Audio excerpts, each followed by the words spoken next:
Disponíveis ali, teremos Thiago Maia e Diego Ribas. E aí, ali na frente, a gente vai ter, provavelmente, Everton Ribeiro, pelo lado direito. A produção vai colocar aí na tela. O Lázaro, pelo lado esquerdo, porque existe uma dúvida de que a Arrascaeta poderia ser poupado amanhã, justamente preservado para quarta-feira. Tá? Gabriel Barbosa, depois a produção vai colocar.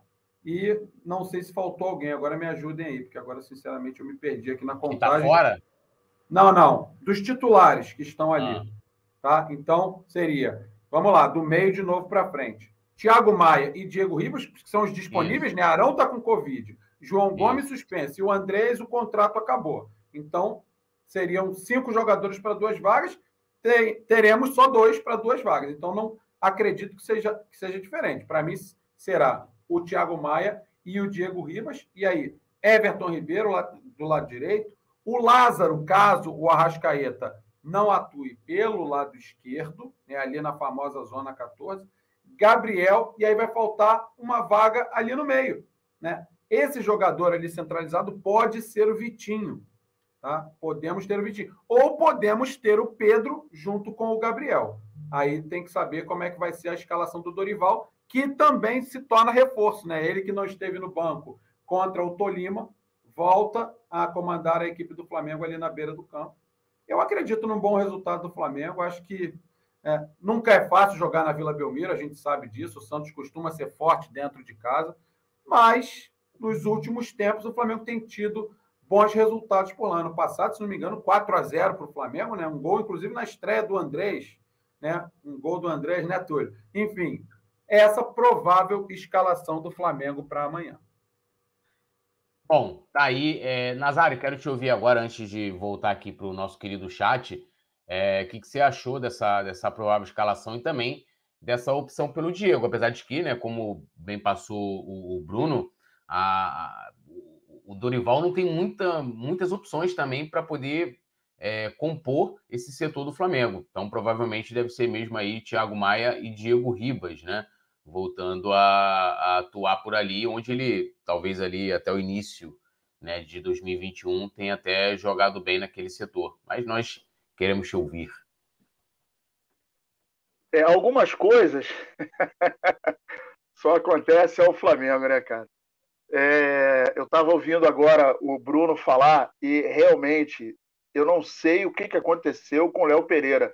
Não que eu esteja reclamando, mas de todo o tempo que o Léo Pereira está no Flamengo, e não é pouco tempo, essa é a primeira vez que a gente assiste o Léo Pereira jogando como a gente aguardava, né? A nossa expectativa, assim que ele foi contratado, era de que ele jogasse sempre com esse padrão de qualidade, com essa segurança, né? É bem verdade que ele não é um exímio passador, né? Não é muito de sair ali de trás ajudando na criação de jogada, mas ele foi uma peça fundamental no jogo do Tolima.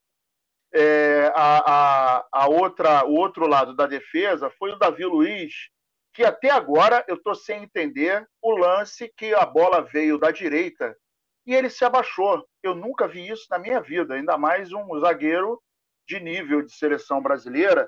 E aí, de repente, eu me deparei com a cena dele se abaixando e a bola passou dentro da pequena área. Não entendi aquele movimento dele, mas enfim, ele fez uma partida muito fraca, né? Aliás, o Davi Luiz ainda não disse ao que veio ao Flamengo, né? Nas laterais, eu acredito que o Dorival vai de Rodinei na direita e o garoto Ayrton Lucas, o menino, ele está numa crescente, tem muita bola para jogar, gosto muito do estilo dele, ele é um lateral respeitador e destemido ao mesmo tempo. Ele respeita o adversário, mas não tem medo de marcar. Então, e não tem medo de apoiar o ataque. Então, eu acho que os dois. O nosso maior problema no meio aí, o Thiago Maia, por exemplo, no jogo do Tolima, errou muito e me deixou preocupado, errou, mas assim, passes absurdos e a gente quase tomou um gol por conta de uma bola que ele deu para trás. Eu não entendi o movimento dele também, todo torto. O Diego não tem perna para jogar os 90 minutos, e o que me deixa mais apreensivo é que no meio-campo é onde a gente está mais carente, né? O nosso meio-campo, tanto para combater quanto para criar. E o Vitinho, né? A gente não sabe se o Vitinho vai jogar centralizado. Se jogar, o Vitinho é aquele detalhe, né, cara? Ele joga uma partida boa e 8 ele não aparece para jogar, tá desligado, tá em 50 volts e o jogo tá em 220. O Lázaro seria uma grande opção pelo lado esquerdo. Do lado direito, a gente não sabe. A opção aí é o quê? Eu não estou enxergando direito. É o Everton Ribeiro, né? Que não está apresentando um futebol que a gente está acostumado, né, cara? O Everton Ribeiro, a gente sabe que o futebol é de fases, né?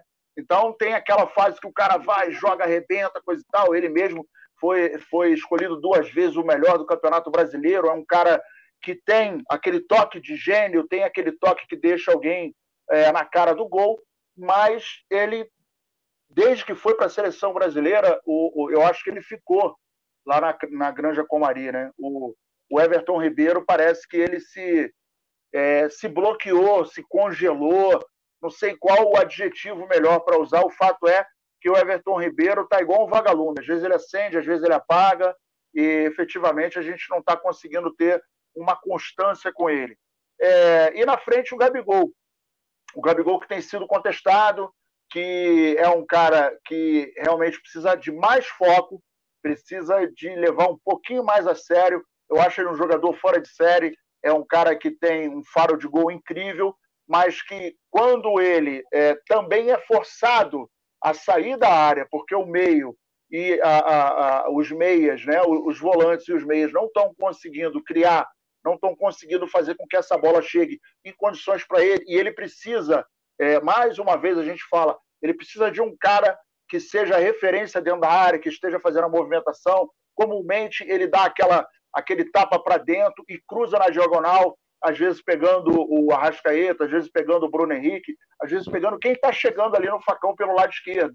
Então, quando ele não tem essa referência na área, jogando sozinho, fica muito complicado, sai muito, se movimenta, mas aí o futebol dele acaba não aparecendo por esse motivo e porque também eu acho que está faltando um pouquinho de foco. Eu acho que o que o Flamengo precisa nesse momento é de alguém que chegue, sente com a rapaziada e fale: olha só, acabou a brincadeira, agora a gente precisa levar a sério, a gente precisa balizar o nosso time, porque o título está ali. Não é nem tão difícil chegar, mas a gente precisa de doação, a gente precisa de concentração, a gente precisa de foco, a gente precisa de seriedade. Então, acho que já bastou, chega do momento oba-oba, o Flamengo precisa se concentrar e realinhar o seu rumo para que a gente possa chegar onde a gente quer, né? Isso aí, né? E opinando rapidamente, né? Acho que talvez uma das poucas alterações que eu faria seria ali a dupla de zaga. Eu colocaria Pablo e manteria o Léo Pereira, né? Léo Pereira foi muito bem na última partida, e também não é justo aquilo que eu sempre, como eu estava falando com relação ao Hugo, né? Quando o Dorival preteriu para colocar o Diego Alves, o Hugo passou por um momento complicado, foi mantido pelo Paulo Souza, e a gente deve até lembrar que por muito tempo o Hugo acabou sendo o teste de ferro, né?